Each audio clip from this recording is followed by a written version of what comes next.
We'll go to Washington coming up again in this podcast with a very different trip as they were hosting Michigan it's still amazing to me that the Big Ten has all these teams in it. But Washington visits the cornfields of Iowa in Kinnick Stadium. They get to wave at the Iowa Children's Hospital, which should be a good experience. But Washington, a 2.5 point underdog on the road. Total is 41 in this one.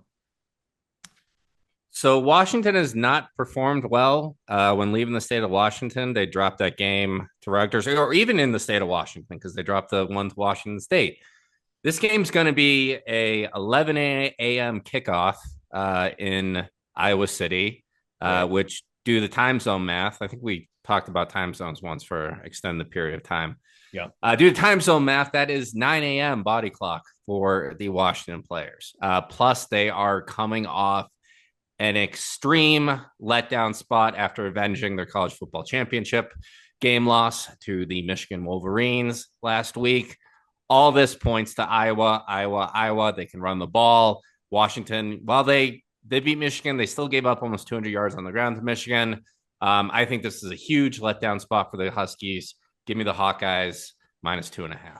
I'm still nervous about laying any sort of points. Yes, under possession is generally not, you're pretty much picking a winner in that situation. But there are some circumstances where that does worry me a little bit with any sort of offense that likes to punt more than score.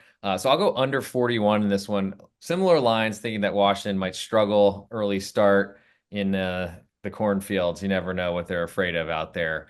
But Huskies don't score a ton. I think that plays into the Iowa side that you're backing. I'll go under 41 in that early start for those Seattle, Washington body clocks. Moving